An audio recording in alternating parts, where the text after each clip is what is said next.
শবে মেরাজ। এটা আমাদের গর্বের দিন, আনন্দের দিন, কারণ এই সুযোগ আর কেউ আল্লাহ দেয় নাই, শুধু আমাদেরকে দিয়েছেন। নবী রাহমাতুল লিল আলামিন মেরাজের রজনীতে জিবরাইল বলে, ইয়া রাসূলুল্লাহ আপনি যান। তো জায়গাটা তো নবী আগে কখনো যাই নেই, প্রথম। তো নবীর বলা দরকার ছিল না, আমি তো চিনি না। যুবক, তোমরা এগুলো মনে রাখতে হবে তো, কারণ তোমরা না শেষ নবীর উম্মত। কোথাও বলতে গেলে তোমার নবী যে কেমন এটা বলতে হবে তো, তোমাকে বুক ফুলাই বলবা, আমার নবী, এটা আমার নবী, এটা আমার নবী, এটা আমার নবী। জিবরাইল আজীবন একটা ডিউটি করছে। কোন নবীর কিছু প্রয়োজন হলে আসছে, খবর নিছে, আল্লাহরে বলছে, কাম করে দিছে। ঠিক আছে? যেদিন নবীর সাথে জিবরাইল ওই সিদরাতুল মুনতাহা দেখা শেষ, জিবরাইলের নবী কয়, ও জিবরাইল, তুমি তো ইব্রাহিম নবীরে কইছিলা কি লাগবে সাহায্য, কইতো। আজকে আমি তোমারে জিজ্ঞেস করলাম, আমি নবী, জিবরাইল তোমার কি দরখাস্ত আছে আমারে বলো, আমি আমার রবকে বলবো। এতদিন অন্যের দরখাস্ত তুমি বলছো, আজকে তোমার দরখাস্ত আমি বলবো। আমি high high high high high high. মনে রাখবেন ভাইয়েরা, মেরাজের মধ্যে একটা বোরাক আসেনি? বোরাকটা থাকাটা আসলে দরকার ছিল। বোরাকে প্রমাণ করে মেরাজটা সশরীরে হয়েছে। একটু জোরে বলেন। কারণ এর পরে যা হয়েছে এগুলো আপনার আমার ক্যাপচারের বাইরে, কিন্তু মক্কা থেকে আকসারটা ক্যাপচার করা যাবে। গুগল মামারে জিজ্ঞেস করলো মোটামুটি কিছু একটা বের করা যাবে, তারপরে বোরাকের স্পিড বের করলে মোটামুটি ক্যালকুলেশন মিলে যাবে। আল্লাহ পাক বলে, জিবরাইল বোরাক নিয়ে যাও। জিবরাইল বলে, আল্লাহ তুমি চাইলে তেমনিও নিয়ে আসতে পারো, ঈসা নবীরে তুলে ফেলছো না, এমনি তুলে ফেলো। রব বলে যে না, আমার নবীর এই বিষয়টা কিয়ামত পর্যন্ত থাকবে। কিয়ামত পর্যন্ত হাজার বুদ্ধিওয়ালা মানুষ আসবে, এক একজনের এক এক মাথা, এক একজনের এক এক বুদ্ধি, এক একজনের এক এক চিন্তা। বোরাকটা নিয়ে যাও, যেন তারা শুনে বুঝতে পারে বোরাক যেহেতু বাহন, বাহনে যাত্রী কাম্য, যাত্রী দরকার, সুতরাং বোরাক যেহেতু আছে যাত্রীও। সমস্ত নবী রাসূল কল্পনা করেও সেখানে পৌঁছাতে পারবে না। আর একটু জোরে বলেন না। মূসা নবীর লাঠির আঘাতে পাথর 2 ভাগ, আর আপনার আমার নবী উহুদের ময়দানে যাওয়ার পরে পাহাড়ে ঢুকার পাহাড়ে নিজেই 2 ভাগ হয়ে নবীকে জায়গা করে দিয়েছে। মূসা নবীর লাঠির বাড়িতে পানি 2 ভাগ, আর আপনার আমার নবী বাড়ি দেয় না, শুধু একটু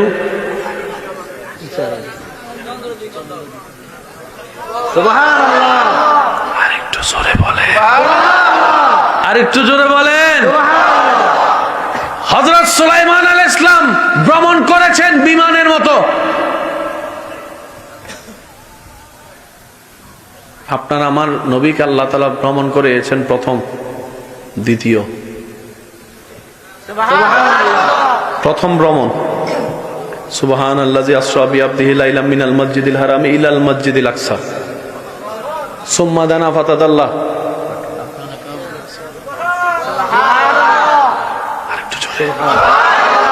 যাইতে যাইতে জিবরাইল কয়, ইয়া রাসূলুল্লাহ আমার সীমানা, আমি আর পারবো। এবার আপনাকে আমাকে একটা কথার উত্তর দিবেন।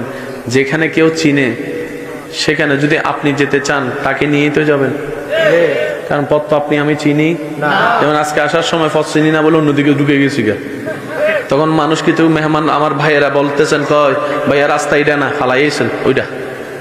এখানে কোনো নেম প্লেট নাই, কিছু নাই, চিনবো কেমনে? মাঝে মধ্যে গুগল মামাও দুষ্টামি করে। গুগল মামার অন্ধবিশ্বাস করলে শেষ পর্যন্ত দেখবেন যাইতে যাইতে যাইতে রাস্তা শেষ, খালি বিল, কিছু কথা কয় না।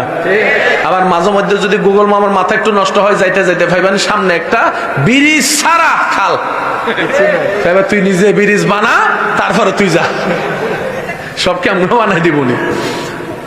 ইমানদার ভাই, গভীর মনোযোগ। নবী রাহমাতুল লিল আলামিন মেরাজের রজনীতে জিবরাইল বলে, ইয়া রাসূলুল্লাহ আমি পারবো, আপনি যান। তো জায়গাটা তো নবী আগে কখনো যাই নেই, প্রথম। তো নবীর বলা দরকার ছিল না, আমি তো চিনি না। যুবক, তোমরা এগুলো মনে রাখতে হবে তো, কারণ তোমরা না শেষ নবীর উম্মত। কোথাও বলতে গেলে তোমার নবী যে কেমন এটা বলতে হবে তো, তোমাকে বুক ফুলাই বলবা আমার নবী, এটা আমার নবী, এটা আমার নবী, এটা আমার নবী।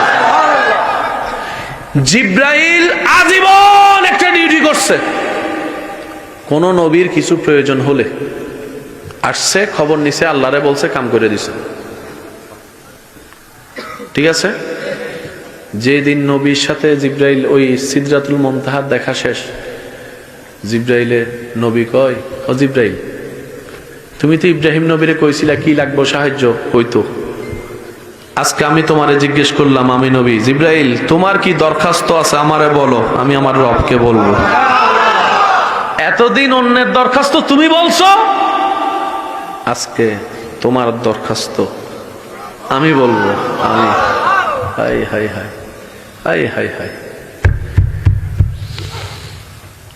মনে রাখবেন ভাইয়েরা, মেরাজের মধ্যে একটা বোরাক আসেনি? বোরাকটা থাকাটা আসলে দরকার ছিল। বোরাকেই প্রমাণ করে মেরাজটা সশরীল হয়েছে। একটু জোরে বলেন। কারণ এর পরে যা হয়েছে এগুলো আপনার আমার ক্যাপচারের বাইরে, কিন্তু মক্কা থেকে আকসারটা ক্যাপচার করা যাবে। গুগল মামারে জিজ্ঞেস করলো মোটামুটি কিছু একটা বের করা যাবে, তারপরে বোরাকের স্পিড বের করলে মোটামুটি ক্যালকুলেশন মিলে যাবে। আল্লাহ পাক বলে, জিব্রাইল বোরাক নিয়ে যাও। জিব্রাইল বলে, আল্লাহ তুমি চাইলে তেমনিও নিয়ে আসতে পারো, ঈসা নবীরে তুলে ফেলছো না, এমনি তুলে ফেলো। রব বলে যে না, আমার নবীর এই বিষয়টা কিয়ামত পর্যন্ত থাকবে। কিয়ামত পর্যন্ত হাজার বুদ্ধিওয়ালা মানুষ আসবে, এক একজনের এক এক মাথা, এক একজনের এক এক বুদ্ধি, এক একজনের এক এক চিন্তা। বোরাকটা নিয়ে যাও, যেন তারা শুনে বুঝতে পারে বোরাক যেহেতু বাহন, বাহনে যাত্রী কাম্য, যাত্রী দরকার, সুতরাং বোরাক যেহেতু আছে যাত্রীও